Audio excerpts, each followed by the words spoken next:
మీ అందరికీ కథ చెప్తా ఛానల్‌కు స్వాగతం. నా పేరు శారదా ప్రబల.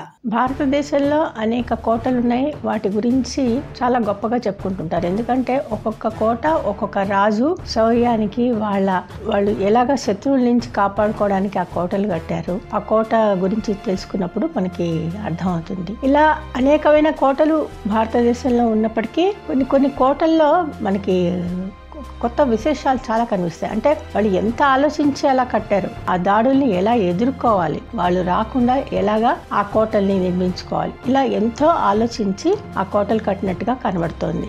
ఇలాగా ఇంతకుముందు మనం గోల్కొండ కోట గురించి చెప్పుకున్నాం. ఈరోజు దేవగిరి అనే ఇంకొక కోట గురించి చెప్పుకుందాం. ఈ దేవగిరే ఇప్పుడు మనం దౌలతాబాద్ అంటున్నాం. ఇంతకీ దేవగిరి దౌలతాబాద్ ఎలా అయిందో ఇప్పుడు దాని గురించిన కథ మనం తెలుసుకున్నారా. యాదవరాజు ఒక ఆయన ఉండేవాడు, బిల్లమ్మ అని. ఆయన ఏరియాని పరిపాలిస్తున్నాడు. ఇది ముఖ్యంగా ఈ దేవగిరి అనేది మహారాష్ట్రలో ఔరంగాబాదు దగ్గర 15 కిలోమీటర్ దూరంలో ఈ దేవగిరి అనేది ఉండేదన్నమాట. అయితే ఈ దేవగిరి ఏరియాని పరిపాలిస్తున్నప్పుడు మంచి కోట కట్టాలని ఒక కోట నిర్మించాడు. ఆ కోట కూడా ఎలాగా అంటే అక్కడంతా కొండలు ఎక్కువ ఉన్నాయి. ఆ ప్రాంతాల్లో ఆ కొండల్ని తొలిచి ఆ కోట కట్టినట్టుగా కనబడుతూ ఉందన్నమాట. అయితే ఆయన చాలా కాలం దీన్ని పరిపాలించాడు, ఈ ఏరియాని. ఆ తర్వాత అల్లావుద్దీన్ ఖిల్జీ అనే ఢిల్లీ సుల్తాన్ ఆయన ఏం చేశాడంటే ఈ కోటను ఆక్రమించాడు. అది ఎప్పుడంటే 1187లో ఈయన బిల్లమ్మ యాదవరాజు వంశంకి చెందిన ఆయన కోట కట్టాడు కదా. 1308లో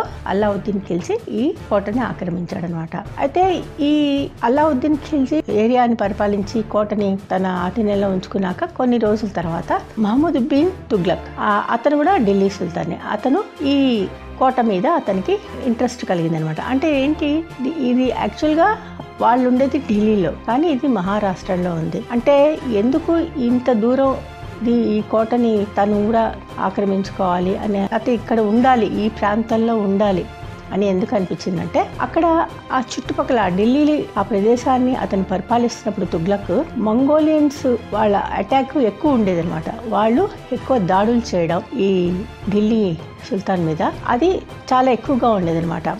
వాళ్ళ దాడుల్ని తట్టుకోలేక ఇతను తుగ్లక్ అనుకున్నాడు కదా, వీళ్ళ దాడుల నుంచి మనం కనుక తప్పించుకోవాలంటే ఏదైనా మధ్య భారతంలోకి వెళ్ళాలి. అంటే భారతదేశం మధ్య భాగంలోకి వెళ్తే వాళ్ళ దగ్గర నుంచి ఈ అటాక్స్ అవి ఉండవు, తను కొంచెం సేఫ్గా ఉండొచ్చు అనుకున్నాడు. అలా చూస్తున్నప్పుడు అతనికి ఈ దౌలతాబాద్, అంటే యాక్చువల్గా అప్పటికి దేవగిరి, ఇంకా దౌలతాబాద్ అని పేరు రాలేదు, ఈ దేవగిరి అతనికి కంటబడింది అనమాట. 1327లో ఏం చేశాడంటే ఈ దేవగిరి ప్రదేశానికి వచ్చి ఇక్కడ చూసి మళ్ళీ ఢిల్లీ వెళ్ళి అతను ఏం చేశాడంటే ప్రజలందరినీ మీరు కూడా ఢిల్లీ వదిలేసి దేవగిరికి రావాలి అని ఆదేశించాడనమాట. వాళ్ళకేమో ఎప్పటి నుంచో ఉన్న ఒక స్థలాన్ని వదిలి ఇంకొక ప్లేస్కి వెళ్ళాలంటే అది కూడా వేరే రాష్ట్రం కదా, అలా వెళ్ళాలంటే చాలా బాధ అనిపిస్తుంది.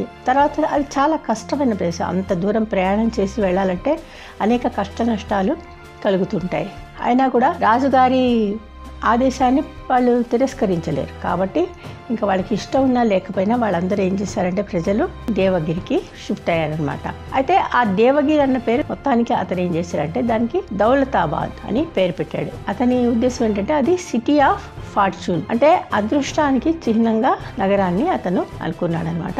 అలాగా అతనికి ఆ కోట ఆ శత్రువుల నుంచి అది రక్షించుకోవడానికి ఎంత బాగా కట్టారు అది అతనికి బాగా నచ్చినట్టుంది. కాబట్టి అతను ఆ కోటలోకి షిఫ్ట్ అయ్యాడు, కొంతకాలం ఉన్నాడు అనమాట. అంటే 1327లో వచ్చినవాడు 1334 వరకు ఉన్నాడు, అంటే సుమారుగా ఒక 7 సంవత్సరాలు. అయితే మరి ఏమి మార్చుకున్నాడో మనసు అతను, లేకపోతే అక్కడి వాతావరణం అతనికి కుదరలేదు, అది సరిగ్గా మనకి తెలియదు. కానీ ఒక మార్పు మటుకు చేశాడు. ఏంటి, మళ్ళీ తిరిగి ఈ దౌలతాబాద్ నుండి ఢిల్లీకి వెళ్ళాలి, ప్రజలు కూడా వచ్చేయాలి అక్కడికి మళ్ళీ తిరిగి వెనక్కి అని ఒక ఆజ్ఞ మళ్ళీ జారీ చేశాడు. వాళ్ళకి విసుకొచ్చింది ప్రజలకి, ఏంటి ఒక నిమిషం ఢిల్లీ నుంచి దౌలతాబాద్ అంటాడు, ఇంకొకసారి దౌలతాబాద్ నుంచి ఢిల్లీ అంటాడు, ఎంత కష్టమైన పని ఇది, చాలా ఇబ్బంది కలిగిస్తోంది, మన జీవితాలన్నీ ఈ రకంగా ఈ రాజు వలన మనకి చాలా కష్టం కలుగుతోంది, నష్టం కూడా కలుగుతుంది. ఎందుకంటే కొంచెం సెటిల్ అవుదాం అనుకోగానే ఏదో ఒక ఇలాగ షిఫ్టింగ్ వచ్చేస్తుంది అని వాళ్ళందరికీ చాలా విసుగొచ్చేసింది, కోపం వచ్చింది. వాళ్ళందరూ ఇతనికి పిచ్చి తుగ్లక్ అని పేరు పెట్టేశారు. ఎందుకంటే ఇలాంటి పిచ్చి పని ఏ రాజు చేయడు, అయినా తప్పదు కదా రాజుగారి ఆజ్ఞ. కాబట్టి ఏం చేశాడంటే అందరు మళ్ళీ వెనక్కి ఢిల్లీకి ప్రయాణం అయ్యారనమాట. ఇంతకీ ఈ దౌలతాబాదు కోటలో విశేషం ఏంటి, అసలు దీంట్లో అంత గొప్పతనం ఏముంది అనేది మనం ఒకసారి చూస్తే, ముఖ్యంగా కింద ఒక కొండని తొలిచినట్టుగా ఉంది అని అనుకున్నాం కదా, ఆ కొండని తొలిచి కట్టినట్టుగా ఉంది. అయితే ఈ కొండ అంటే అది ఒక కోన్ షేప్, ఒక గోపురం ఎలాగా ఉంటుంది కింద నుంచి కింద వెడల్పకుండా పైకి అలాగా ఆ కోనికల్ షేప్లో ఉన్న ఒక కొండ మీద నిర్మించబడింది అనమాట ఈ కోట. ఇది సుమారు 200 మీటర్ల ఎత్తు ఉంది. అంటే చూడండి ఎంత ఎత్తుందో. అది కాకుండా దీంట్లో ఈ కొండ మీద అంత ఎత్తు అంటే ఎంత కష్టమైన పని కూడా, వాళ్ళు ఎలా నిర్మించారో తెలియదు. దానికి తోడు ఏంటి, ఇక్కడ శత్రువులు ఏమాత్రం లోపలికి రావడానికి వీలు లేకుండా అనేకమైన రహస్య మార్గాలు అవన్నీ ఆ కింద భాగంలో ఉన్నాయన్నమాట.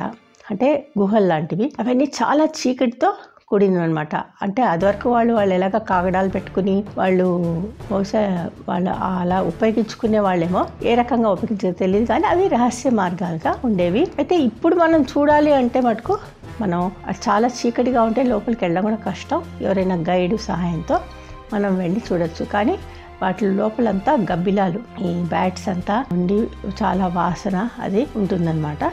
అయితే ఎవరి సహాయంతోనే వెళ్ళొచ్చు అనమాట.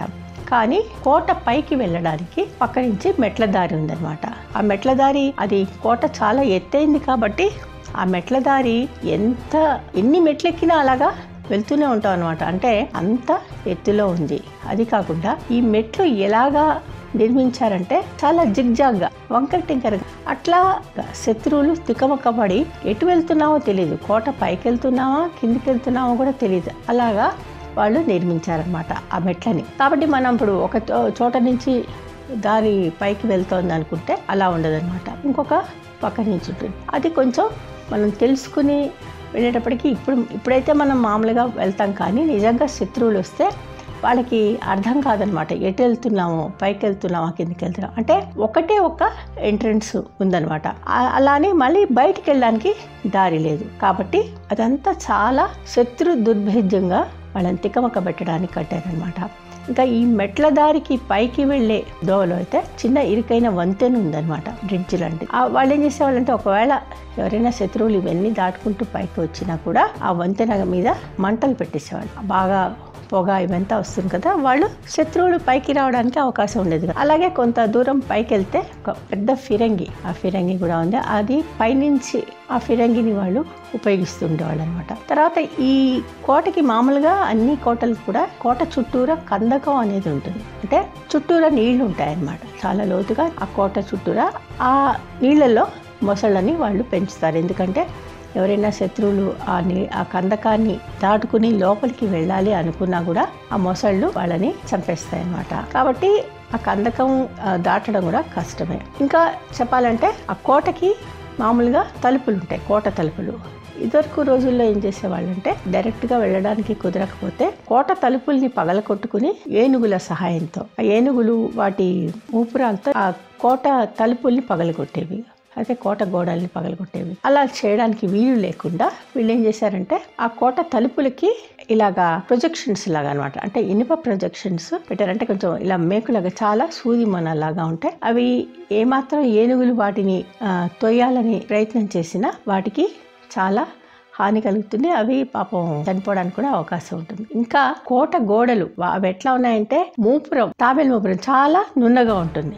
ఆ విధంగా కట్టారు. ఆ నున్నగా ఉండడం వల్ల ఇదివరకటి కాలంలో ఏం చేసేవాళ్ళంటే ఉడుము అనేసి ఒక జంతువు ఉండేది, చాలా చిన్న జంతువు అనమాట, కొంచెం చూడడానికి ఉడత మాదిరిగా ఉండేది. వాటి నడువులకి తాళ్ళు కట్టి వాటిని పైకి విసిరేసి అవి ఆ కోట గోడను పట్టుకున్నప్పుడు కింద నుంచి ఆ తాడు సహాయంతో పైకి వెళ్ళి కోటలోకి వాళ్ళు దిగిపోయి లోపలికి ఆక్రమించేవాళ్ళు అనమాట. కానీ అలాంటి అవకాశం లేకుండా వీళ్ళు దాన్ని షేపే అనమాట, ఆ కోట గోడల షేపే ఆ విధంగా పెట్టేటప్పటికి ఇప్పుడు ఈ ఉడువులు కానీ ఎలాంటి లిజర్డ్స్ కానీ ఇవన్నీ ఏవి వాళ్ళు ఉపయోగించి లోపలికి రావడానికి అవకాశం లేకుండా పోయింది. ఈ విధంగా అనేక రకమైన వాళ్ళు శ్రద్ధ తీసుకుని శత్రువులు లోపలికి రావడానికి అవకాశం లేకుండా చేశారు. అందుకని ఆ కోట చాలా విశేషం. ఆ రకంగా చాలా ఫేమస్ అయింది. ముఖ్యంగా ఇక్కడ మనం చూస్తే చాంద్ మీనార్ అని ఒక పెద్ద టవర్ ఉందన్నమాట. ఆ చాంద్ మీనార్ అదంతా పర్షియన్ గ్లేజ్డ్ టైల్స్తో నిర్మించబడింది అనమాట. అదంతా చాలా అందంగా చాలా పెద్దగా ఉంటుందన్నమాట. ఇంకొకటి ఏంటంటే చీనీ మహల్.